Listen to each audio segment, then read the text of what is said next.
Hello दोस्तों, नमस्कार। कैसे हैं आप सब? आप सभी का एक बार फिर से स्वागत है हमारे चैनल भक्ति टॉक्स में। तो दोस्तों, आज वीडियो शुरू करते हैं महाशिवरात्रि व्रत कथा की। तो आप सभी को महाशिवरात्रि की हार्दिक शुभकामनाएं दोस्तों। तो चलिए कथा शुरू करते हैं। महाशिवरात्रि की व्रत कथा शिव पुराण के अनुसार एक नगर में चित्रा भानु नाम का एक शिकारी अपने परिवार के साथ में रहा करता था। उसे पर साहूकार का बहुत कर्ज था। उस पर कर्ज चुकाने पर उसे साहूकार ने बंदी बना लिया था, क्योंकि वो कर्ज नहीं चुका पाया था। उसे उस दिन शिवरात्रि थी। वह भूखा प्यासा रहा, दिन भर भगवान शिव का स्मरण करता रहा और शाम को साहूकारनी चित्रा भानु को छोड़ दिया और एक दिन अंदर चुकाने को कहा कर्ज। और फिर चित्रा जो थी भानु उसी हाल में जंगल की ओर चला गया ताकि कोई शिकार मिल जाए। रात हो गई थी और कुछ भी हाथ नहीं होगा। तो एक तालाब के पास एक पेड़ पर चढ़ गया। थोड़ा पानी लेकर वो एक बेल का पेड़ था और नीचे उसके एक शिवलिंग था। इस बात का उसे पता नहीं था, क्योंकि वह शिवलिंग जो था वो पत्तों और कूड़ा करकट से ढका हुआ था।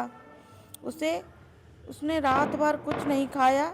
ऐसे में उसने शिवरात्रि का व्रत हो गया उसका। रात और होने लगी। एक ही तालाब में पानी पीने आई एक परी। तो गर्भवती थी वो।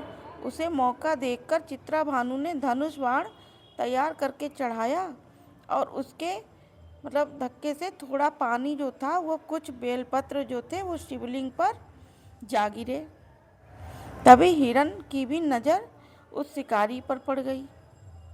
जब हिरण चित्रा भानु से कहा, मेरे पेट में बच्चा है और जल्द ही होने वाला है। मैं अपने बच्चे को जन्म देकर इसे यहाँ पर फिर मैं आ जाऊँगी और तब तक तुम उसके बाद मेरा शिकार कर लेना। अभी शिकार करोगे तो तुम मेरे बच्चों को भी मार दोगे।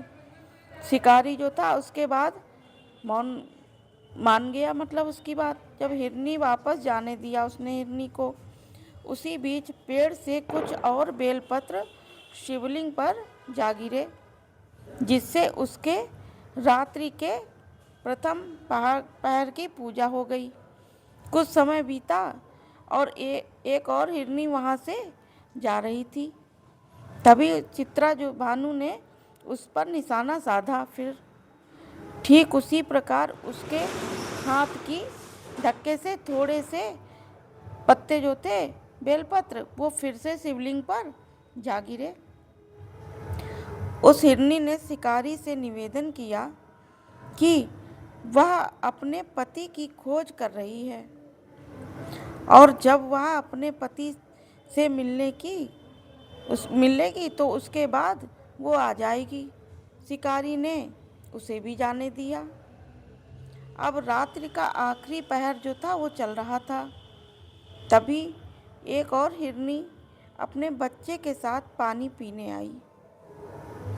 चित्रा भानु ने उसे देखकर भी बाण चढ़ाया और फिर उसके बाद धक्के से इस बार भी पानी और बेलपत्र जो था वो शिवलिंग पर जा गिरे और इस प्रकार उसकी आखिरी पहर की जो पूजा थी वो भी संपन्न हो गई। हिरनी ने चित्रा भानु से कहा कि वो अपने बच्चे को उसके पिता को सौंप आएगी, फिर वो उसका शिकार कर सकता है।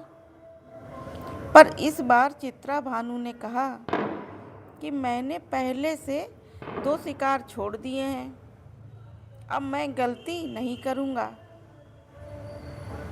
और कहा कि मैं पक्का वचन देता हूँ। वो जो हिरनी थी उसने कहा कि मैं पक्का वचन देती हूँ कि मैं लौट कर आऊँगी। हिरनी के ऐसा कहने पर जो चित्रा भानु था उसने जाने दिया। इधर शिकारी की शिव पूजा और रात्रि जागरण जो था अनजाने में हो गया। फिर सुबह हो गई और वहाँ पर एक हिरन गुजरा।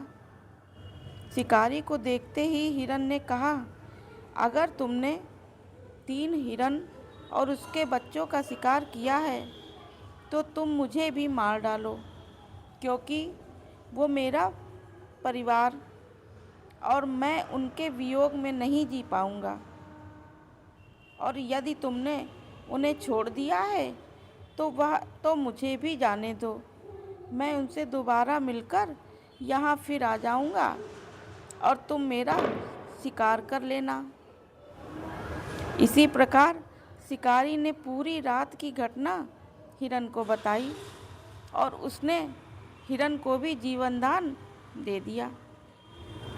शिवरात्रि का व्रत करने और अनजाने में भगवान शिव का पूजन करने के प्रभाव से जो चित्रा भानु का था वो मन जो था वो निर्मल हो गया और पाप रहित हो गया। कुछ समय बाद वह हिरन जो था वो अपने पूरे परिवार के साथ शिकारी के सामने आ गया कि वो उनका शिकार कर ले और उनका वचन था वो पूरा हो जाए। हिरन और उसके परिवार की वचनबद्धता देखकर जो चित्रा भानु था वो बहुत हैरान हुआ। आत्मज्ञानी के कारण चित्रा भानु ने उसे हिरन के परिवार को जीवन दान दे दिया। अनजाने में ही सही दोस्तों, लेकिन शिवरात्रि का व्रत करने से चित्रा भानु को पूर्ण लाभ प्राप्त हुआ और उसकी मृत्यु के बाद शिवगण उसकी आत्मा को अपने साथ शिवलोक ले गए। तो ये थी महाशिवरात्रि की कहानी दोस्तों। आपको ये कहानी कैसी लगी दोस्तों, ज़रूर बताइएगा और चैनल को सब्सक्राइब करिएगा, वीडियो को लाइक करिएगा। अगली वीडियो में फिर मिलेंगे। धन्यवाद दोस्तों। Okay, bye bye, Tata.